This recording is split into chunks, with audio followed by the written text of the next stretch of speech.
In Ayabagata, this early morning, people can arahora. The information, Hana, what is this early morning? Kahababe shop or even Akuriana shop without notice, Kora everything, come and go here. That is to tell you that now one day in Lagos, you can hear with the Wunjagi, I bet demolition and Wunjagi in the Hura. Once you again have and the money. People's goods, Akura shop, making it, come and go here. Monday, the estimate. Greetings, lovers of freedom. Greetings, my wonderful people all over the world. Depending your time zone or anytime you come across this video. My people, honestly, Ndị Igbo are really suffering in this country. Ndị Igbo are really suffering in this country. What exactly is our crime to deserve this kind of treatment? Especially in Lagos State.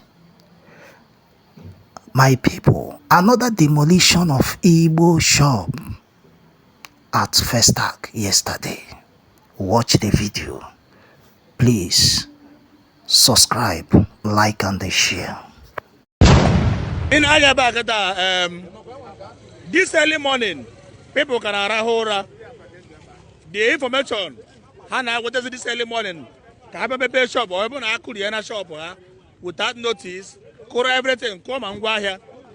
That is to tell you that now one day in Lagos, you can hear with the Wunjagi, I bet demolition and Wunjagi in the Hura. Once you again have and the money.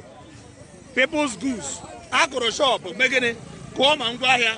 Monday, the estimate, Monday, the FOMO, Monday, the electrical, Monday, everything. Not only this place, so I got a good about introduction. When you go inside that place, it's about everything. Even though when I Lagos demolition. How do you go too much? And our leaders no na Igbo. Even if you charge demolition name in Lagos, you call yourself a governor. You call yourself a senator. You call yourself a leader. Let me tell you, even in Moro, Ndị Igbo, they suppress and oppress in this country. You have to know you today. That is high time. It's high time. Every Igbo leader should wake up. No notice. Should wake up. Igbo should wake up. I forgot that Ndị Igbo is very, very dull. Ndị Igbo is very, very dull. Leaders had a dull. They are governor of the dull. They are senator of the dull. So once you are dull, your enemy can climb over you and do whatever they want to do. Look at it. Look at it here. Natu. And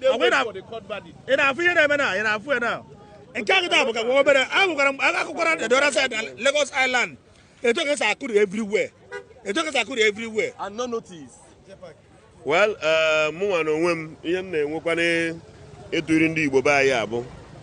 O mere egwu ike mmazele kolo ọsị achụọ gị mee gịnị ị na ọ bụrụ na achụazi anyị ekwuchakwa ejekwa cheta ife afọ Ojukwu gwalụ ndị Igbo mgbe a rụchara trade fair kwa nwere ọgwụ afa.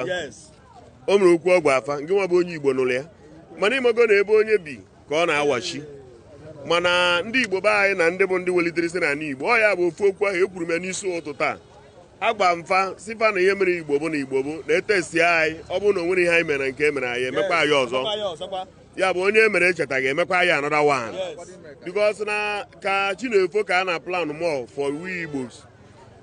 One language mere mgbe ofu onye pụtara kwuo okwu ọsọ na time shall come where Igbos will be no longer relevant in this country. Yes, I know they and many people forgot that voice note na Igbos will be no longer relevant in the country. Ọ bụrụ na anyị nwabụ ndị Igbo n'anya anyị kpọrọ nwaanyị ndị Igbo na Igbo bụ isi na Igbo bụ nke abụrụ nke ọzọ mana Igbo onweghị eziokwu efu na ndị Igbo dị ka ewu apịrị amụ maka na ewu ọbụla apịrị amụ na ọdụ ka onye chiri fada mgbeba maka na anyị na-agbadi mkpa anyị nwere ego anyị na-eme ofu ma anyị mara mma anyị na-eme ife ndị a niile mana ya da last anyị dị ka ndị a na-akpọ 1 minute man we don't last on things.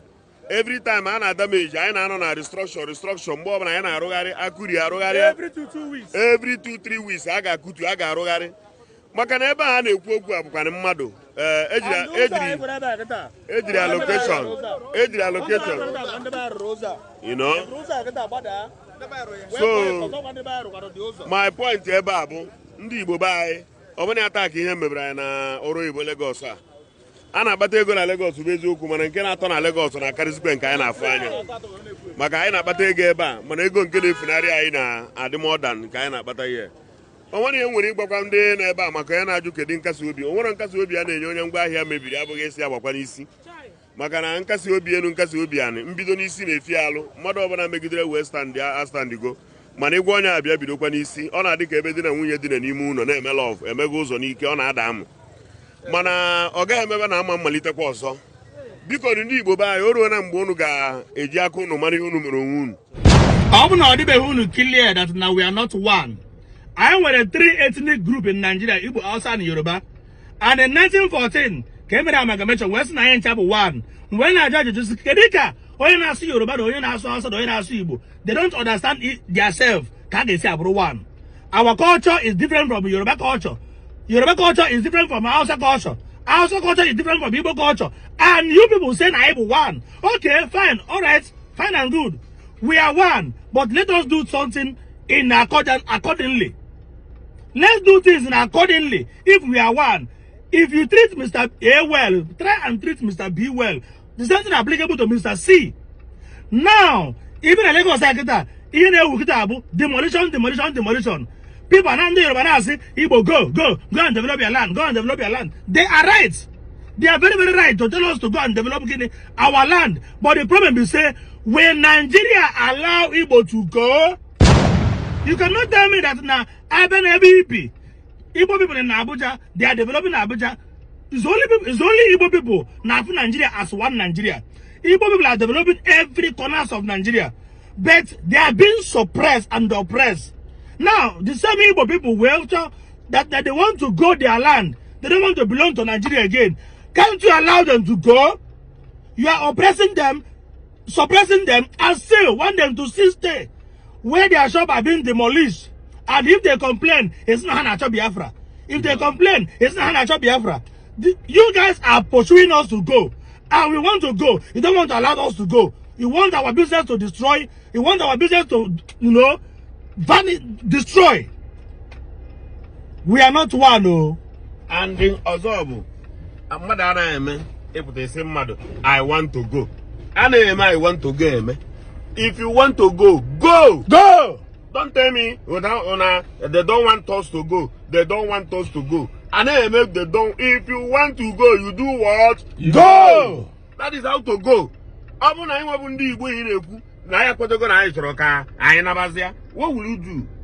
You don't need them anymore. I am not buy. Like Christmas, if you're not buying a buy, and you buy Roman, but in week, the quantity of here been an Igbo, been a Lagos, been Abuja, been a bedi shiche another Christmas.